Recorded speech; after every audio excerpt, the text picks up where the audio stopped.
नमोस्तु महाराज जी।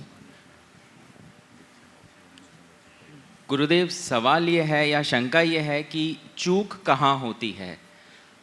जैसे एक मत ये है कि बच्चों को बचपन में से ही उनको धर्म की शिक्षा दी जाए, मंदिर ले जाया जाए, और ऐसा किया भी जाता है। और बहुत बार वो करने के बाद वो 10 लोगों के बीच में अगर नमोकार मंत्र बोले तो माँ बाप भी उसको एक शो ऑफ कर देते हैं। ये अच्छी बात है, मगर और दूसरा मत ये है कि बच्चों को उनके हाल पे छोड़ दो, जब वो बड़े होके जैसे करवाएंगे अपने आप समय कर लेगा। तो गुरुदेव, शंका इस बात की है कि ऐसे बहुत उदाहरण देखे हुए हैं कि बचपने में तो थियोरिटिकल धर्म बहुत अच्छा सिखाया जाता है, मगर जब वास्तविक जीवन में वो बच्चे आते हैं, जब दुनिया की उन पे उतार चढ़ाव आते हैं, तो ना तो उनमें संयम रह पाता है, ना वो उसको झेल पाते हैं। और सुबह मंदिर चले जाएंगे मगर शाम को भक्ष अभक्ष का कहाँ खा रहे हैं उसका भी ध्यान नहीं रहता। तो एक उनकी धर्म की भूख वहीं पे शांत हो जाती है कि हाँ, मैंने मंदिर में इतना किया और मम्मी पापा खुश हैं, बाकी वो अपने जीवन को मर्यादा विहीन रहते हैं। और दूसरा, मैंने निजी जीवन में देखा है कि ऐसे बहुत अनजन चोर होते हैं जिनको सही गुरुदेव का मार्गदर्शन मिल जाए तो बाद में उनका जीवन बदल जाता है। तो बच्चों को कैसे संस्कार देने चाहिए और माँ बाप की क्या भूल रहती है कि इतने अच्छे संस्कार के बाद भी उनको धर्म का सही मर्म समझ में नहीं आता है। देखिए, बहुत अच्छा सवाल है। चूक कहाँ? मेरे अनुभव के अनुसार लोग बच्चों को धर्म का संस्कार नहीं देते, उनके ऊपर धर्म थोपते। हम लोग क्या करते धर्म के नाम पर? कुछ पाठ और परिभाषाएं रटा देते हैं और बच्चों के ऊपर कुछ निर्देश और हिदायतें लाद कर उनको ये करना, ये नहीं करना जैसे हिदायतें थोप देते हैं। बच्चे 10 से 12 साल की उम्र तक तो माँ बाप की सब बातें मानते हैं,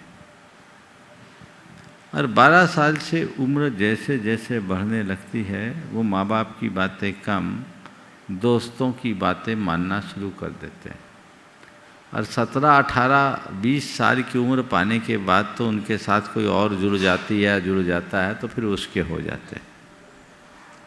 तो ये धीरे धीरे चीज़ें बदल जाती हैं। यही कारण है कि बड़े होने के बाद बचपन में रटाई गई सारी बातें भी लोग भूलने लगते हैं और उनके धार्मिक क्रियाओं के प्रति भी अरुचि या उदासीनता सी दिखने लगती। तो यदि हमें बच्चों में अंत तक धर्म की छाप छोड़नी है तो प्रारंभिक दौर में ही उनमें संस्कार जगाएं, संस्कार गढ़ें, संस्कार थोपे नहीं। आदेशों, निर्देशों और हिदायतों के आरोपण से किसी में संस्कार नहीं पड़ते। संस्कार तब पड़ते हैं जब वह उनके अंतश्चेतना का स्पर्श करे। मेरे पास एक परिवार आया, उन दिनों में भोपाल में था। राष्ट्रीय स्वयंसेवक संघ का पथ संचलन था। जो व्यक्ति आया वो राष्ट्रीय स्वयंसेवक संघ से जुड़ा हुआ था, वो उसी ड्रेस में था। उन दिनों हाफ पैंट चलती थी।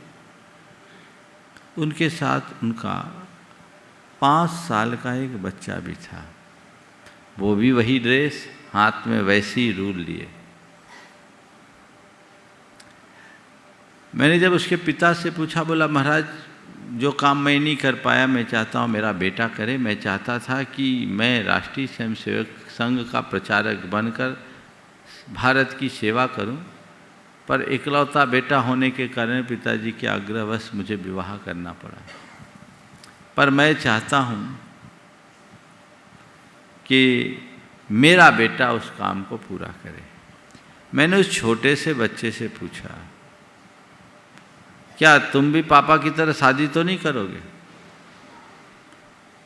तुम भी पापा की तरह शादी तो नहीं करोगे? देखिए उसका जवाब। बोले महाराज जी मेरे पापा नहीं पिताजी हैं। 5 साल का बच्चा। महाराज श्री मेरे पापा नहीं पिताजी हैं और मेरे पिताजी की शादी नहीं, विवाह हुआ है, शादी में तो बर्बादी है। मैंने उससे पूछा तुम खाना खा लिए? बोला महाराज मैं खाना नहीं खाता, मैं भोजन करता हूँ, खाना तो मियाँ खाते हैं। इसके छोटे से शब्द थे। 5 साल का बच्चा। अगर ऐसे संस्कार हम बच्चों में डाल दें तो बच्चा बड़ा होकर कभी नहीं भटकेगा। कितने माँ बाप हैं जो अपने बच्चों में ऐसे संस्कार गढ़ते हैं। सच्चे अर्थों में बोलूं, आप धर्म की बातें जरूर करते हैं पर अंदर से चाहते मेरा बच्चा ज़्यादा धर्म न करे। थोड़ा धर्म करने लगे तो आप में घबराहट भी होने लगती, होती कि नहीं होती? हाँ, है ना। एक जगह की बात है, एक सज्जन नियमित आते थे, 2-3 दिन, एक दिन लेट आए। मैंने पूछा क्यों भाई, क्या बात है, आज लेट क्यों हो गए? बोले महाराज नई पीढ़ी की करामात है, नई पीढ़ी का प्रभाव। बोले क्या हो गया? बोले महाराज जी अपने बेटे के कारण लेट हो गया। बोले बेटे के कारण क्यों लेट हो गया, वो आना नहीं चाह रहा था क्या? बोले नहीं महाराज जी क्या बताऊं, वो पिछले 4 दिन से आपके प्रवचन में आने लगा और रोज़ मेरे से पहले तैयार हो जाता है। तो आज मैंने उसे समझाया बेटा अभी तेरी धर्म की उम्र नहीं है, मेरी उम्र है, तू घर रह, मुझे सुनने दे। अभी तेरी धर्म की उम्र है, नहीं है, मेरी उम्र है, तू मुझे सुनने दे, तू घर रह। मैंने सोचा महाराज टॉप के हैं, कहीं उनकी बातों में न फंस जाए तो एक ही बेटा है, दूसरा कहाँ से लाएंगे।